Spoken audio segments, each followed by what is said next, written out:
За бүгд найрамдахад ард улсын Бээжин хотод байгаа олон улсын харилцааны судлаач бид анх баяртай. За энэ өглөө Владимир Путиний Орос улбаны бүгд найрамдахад ард улсад хийж байгаа айлчлалын талаар ярилцахаар холбогдсон ба. За өглөөний мэнд тэгэхээр бидэнтэй холбогдож ярилцах боломж олдож аваад маш их баяртай байна. Тэгэхээр ерөнхийдөө энэ удаагийн Орос улбаны улсын ерөнхийлөгчийн айлчлалын хүрээнд мэдээж хит асуудал дээр бол төвлөрнө гэсэн мэдээлэл байгаа. За ер нь айлчлалын хамгийн гол хүлээлт яг юу байх вэ?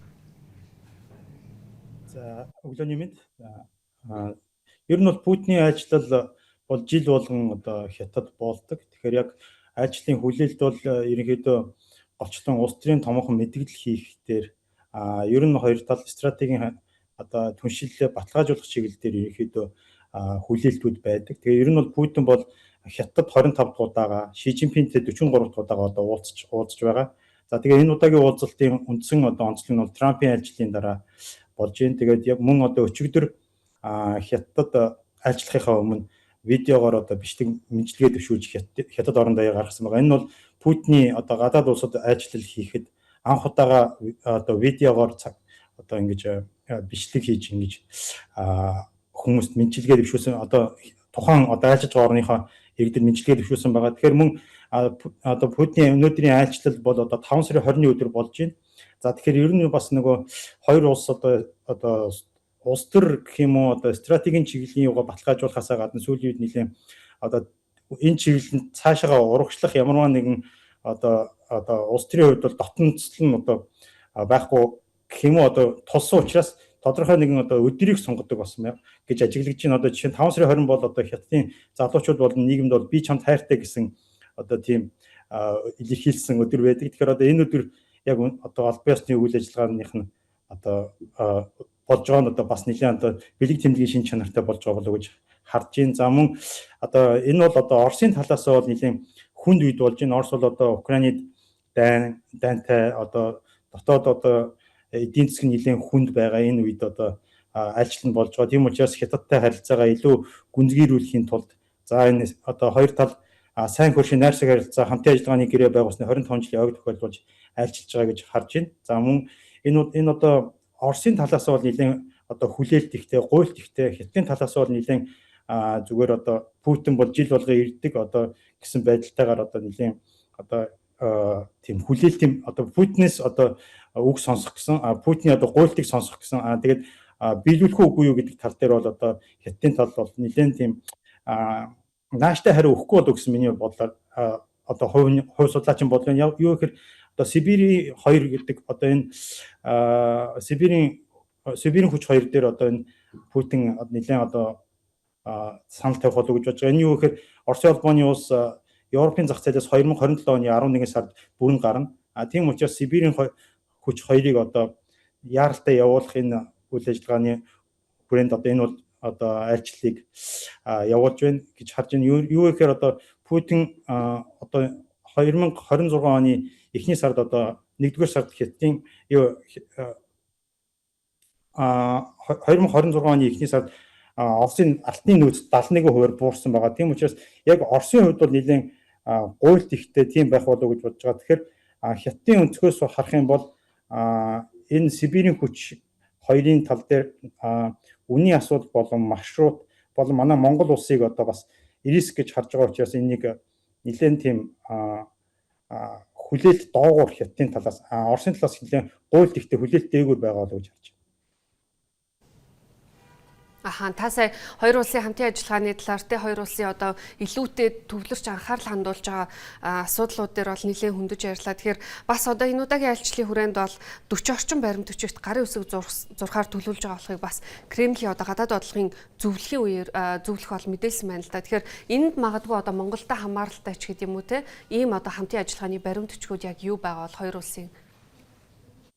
За хоёр улсын хувьд бол голчлон иргэд хоорондын харилцаа, соёл, спорт, аялал жуулчлалын чиглэлээр нэлээд хамтарч ажиллах тийм зүйлүүд байгаа. Тэгэхээр ер нь бол технологийн чиглэлээр цаашид хамтрах. За мөн Монголтой хамаатай гэх юм бол 3 улсын коридорыг урагшлуулах. Мөн Оросын талаас бол Сибирийн хүч 2-ыг дахин урагшлуулах талаар тавих байх гэж харж байна. Тэгэхээр яг хоёр талын хамтын ажиллагаа голчлон иргэд хоорондын харилцаа, соёл, спорт технологи чиглэлийн хамт ажиллагаа руу нэлээд явах, үйлдвэрлэл чиглэлээсээ бас явна. Мөн Оросын хувьд бол одоо нөгөө өнгөрсөн 24 оноос хавуулаад Хятадын цахилгаан автомашинд хориг тавьсан байдаг. Тэгэхээр энэ чиглэлийн хамтын ажиллагааг бас цаашаага одоо хоёр талын ойлголцыг нэмэгдүүлэх чиглэлээр бас явах болов гэж бодож байна. За Сибирийн хүч 2 явал одоо манай Монголтой шууд холбоотой гэж одоо бүгдээр манайхан хүлээлттэй байдаг. Гэхдээ Хятадын хувьд бол ер нь Сибирийн хүч 2-ын хувьд бол Хятадын одоо судлаачид болон хэвлэл мэдээллийн хэрэгслийн одоо мэдээлэлээс харахад бол ер нь Сибирийн хүч 2-ыг ашиглалтанд оруулснаар Хятад нэг ашигтай биш гэдэг тийм хандлага бол ажиглагдж байна. Жишээ нь хэрвээ одоо Сибирийн хүч нэг одоо 19 онд ашиглалтанд ороод 24 онд бүрэн бүтэн чадлаараа ажиллаад 338 тэрбум метр куб одоо хийг гаргаж байгаа. За 24 онд одоо Путиний өмнөх 9 сарын айлчлалаар одоо энийг тэлж 44 тэрбум болгож одоо нэмэгдүүлсэн байгаа. Тэгэхээр одоо Сибирийн хүч 2-ыг одоо барьснараа одоо хэрвээ ашиглалтанд орох юм бол Хятадын нийт одоо газын хэрэглээний 60% хангах болно гэж байгаа. Тэгэхээр Хятад өөрөө нэг улсаас бүрэн одоо ингэж одоо өндөр хамааралтай байхыг зайлсхийдэг учраас Сибирийн хүч 2 дээр бол Хятад бол нэлээд одоо болгоомжтой байр суурь баримталж байгаа. Юу гэхээр одоо сая Ормозын холооны асуудлаас болоод дэлхийн нийт эрчим хүчний хямралд ороход Хятад харьцангуйгаа гайгүй байна гэдэг маань Хятад нэг өндгөө бүх сагсанд хийхгүй байсан тэр стратегтэй холбоотой учраас одоо бас яг манай энэ Монголоор дамжуул Сибирийн хүч 2-ыг барьснараа Хятад эрсдэл тулгархаар байна гэдэг тийм зүйлийг одоо судлаач нар болон хэвлэл мэдээллийнхэн ер нь бол мэдээлж байна. Тэгэхээр Оросын талаас энэ Сибирийн хүчийг урагшлуулж байгаа нь өөрөө угаасаа Европын зах зээлээс 2027 оны 11 сараас гарах гэж байгаа учраас яаралтай энийг шахаж байна. Хятадын талаас энийг бол хүлээлт гэх юм уу цаг үеийн нөхцөл байдлыг харах болов гэж харж байна. Ягаад гэвэл угаасаа нэгдүгээр эдийн засаг талаасаа болон эрсдэл талаасаа аюултаагаас гадна олон улсын их гүрнүүдийн харилцаа нэлээд одоо өөрчлөгдөж байгаа нүдэл Хятад ийм эрсдэлтэй алхам хийхгүй аль болохоор энийг хойшлуулах юм уу эсвэл бэлэг тэмдгийн төдий бас нэг жоохон урагшлуулсан улс төрийн мэдээлэл хийх болов гэж харж байна. Тэгэхээр ерөнхийдөө бүгд найрамдагчдад ард улсад бол одоо өнгөрсөн 7 хоногт бол Америкийн нэгдсэн улсын ерөнхийлөгч альчлаад за Ормозын хоолны асуудал дээр бол хоёр тал бас одоо нэгдмэл юм байр суурьтай байна гэсэн юм мэдээллүүд бол өнгөрсөн 7 хоногийн сүүлээр бол нэлээд анхаарал татлаа л да. За ер нь дэлхийд дахинд одоо өрнөж байгаа энэ геополитикийн одоо нөхцөл байдал те Америкийн нэгдсэн улстай холбоотой одоо энэ дайн одоо зөрчилдөөний асуудлууд дээр эдгээр одоо хоёр улсын төлөөлөгч төрийн тэргүүнээр яг одоогийн байдлаар хүлээлт одоо байр суурь нь яг ямар байгаа бол энэ дээр яг эцсийн байдлаар ямар нэгэн одоо гаргалгаач гэдэг юм уу те ийм боломж байгаа юу? Эцсийн байдлаар гаргалгаа гэхээс илүүгээр яг олон улсын харилцаа ерөнхийдөө шинэ нөхцөл байдал руу орж байгаа. Энийг бол одоо Хятад 100-д тохиохгүй их өөрчлөлт гэж хэлж байгаа. За энэний гол төв нь бол бүгд найрамдагчдад ард улс байна гэдгийг бол Хятад өөрсдөө гадаадд болон дотооддоо сурчилж байна. Тэгэхээр ер нь бол 2025 оны 12 сараас хойш тооцох юм бол сүүлийн 6 сарын хугацаанд Нүбийн аюулгүй зүйлийн байнгын гишүүний 4 улс дөрвөлдөө одоо 12 сард Францих, 1 сард Их Британих ингээд сая Трамп ажиллаад одоо ингээд Путин ажиллаж тэгэхээр Хятад бол одоо энэ олон улсын харилцааны хүчний харилцааны төв дээр байна гэж одоо гадаад болон одоо дотооддоо Хятад бол сурчлагдаж байгаа. За тэгэхээр мөн энэ бол одоо үндсэндээ бол Хятадын хувьд бол олон улсын харилцаа тогтвортой байлгах. За энэ тогтвортой хүчний гол түн Хятад байна гэдгийг бол Хятад онцлж байгаа. За тэгэхээр сая Трампын ажлын үеэр бол одоо жишээ нь Трамп болон Ши Жинпин хоёрын хувь улс төрчийн одоо дотны харилцаагаар их гүрнүүдийн харилцаа тогтвортой явж байгаа мэт ийм сигналыг дэлхийн нийтэд өгж байна. Тэгэхээр энэ юу гэхээр дэлхийд одоо хүчний одоо хүчний харилцааны өөрчлөлт гарсан байгаа. Тэгэхээр энэ мөн одоо энэ өөрчлөлтийн дагаад Америкийн бодлого өөрчлөгдсөн, Хятадын хүч нэмэгдсэн. Тэгэхээр мөн Хятадын эдийн засаг худалдаа үйлдвэрлэлийн төв болсон зэрэг нь одоо энэ Хятад одоо цаашид геополитикийн төв болж Бээжинтэй дэлхийн улс орнууд харилцаагаа тогтвортой болгох энэ урсгалыг одоо сая одоо Трампын ажил болон одоо болж байгаа Путиний ажил харуулж байна гэж бодож байгаа. Тэгэхээр хуучин бол одоо Путин данаас хойш үнд зүйл үзэл суртал тогтолцооны ялгаанаас одоо ингээд олон улсын харилцаа одоо ялгарч харагддаг байсан бол одоо эрх ашиг тулгуурласан олон улсын харилцаа руу чиглэж байна. Тэгэхээр энэ одоо урт болон богино хугацаагаар энэ одоо эрх ашиг тулгуурсан харилцаа явж байгаа. Тэгэхээр Трампын одоо Хятад хийсэн ажлаа бол богино хугацааны ашиг тулгуурласан буюу Трампын одоо дундын сонгуул болон Ормозын хоолойдох одоо Хятадын улс төрийн дэмжлэг болон Хятадын Иранд өгөх одоо шахалт гэдэг зэрэгээс богино хугацааны талаас нь харагдаж байгаа. За Путиний ажил бол ерөнхийдөө олон улсын харилцааны одоо ялангуяа Хятадын гадаад бодлогодох тогтвортой харилцааны гадаад бодлогын үндсэн суурь нь бол Оростой стратегийн харилцаагаа бэхжүүлэх байдаг.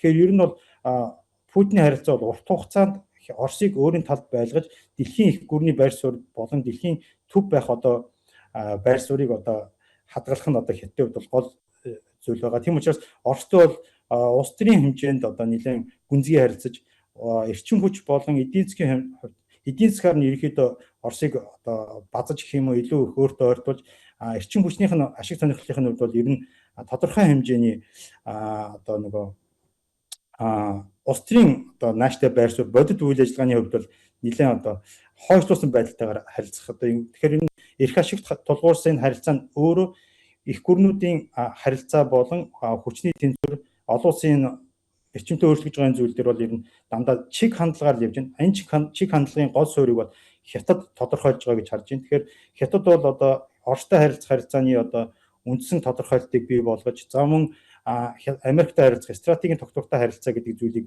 бий болгож одоо улс төрийн тодорхойлтыг хийж бусад улсууд манайхаас гуйж ирж байна гэдэг энэ сигналыг дэлхийд дахинд өгж байгаа. Тэгэхээр энэ нь бол одоо Хятадын хувьд бол одоо улс төрийн тогтолцооныхоо дагуу амлалтаа өгөөд бодит үйл ажиллагаан дээр бол одоо баг угаар одоо экспорт импортынхаа карантыг нээж хаах байдлаар олон улсын харилцаанд одоо өөрийнхөө эдийн засаг, худалдаа, үйлдвэрлэлийн хүчин чадалтаа тохируулж одоо дэлхийн улс орнуудад хандж байна. Ялангуяа одоо энэ дэр Путин шиг одоо Украины дайнд орсон улстай бол одоо бодит хэрэгцээгийнх нь одоо хангаж, за мөн арчилсан орнуудын хувьд бол ерөнхийдөө тухайн сонгуультай, тухайн ард иргэдийнх нь хэрэгцээтэнд хангаж одоо нийцүүлж одоо эдийн засгийн одоо тухайн арчилсан орны удирдагч нар яаж одоо Хятадтай харилцах харилцаанаас шалтгаалж тухайн улс орны эдийн засаг болон одоо дотоодын одоо нийгэм олон нийтэд тааруулж гадаад бодлогоо нэлээд чиглүүлж харилцаж байгаа тийм өнгө аяс ажил хийгдэж байна.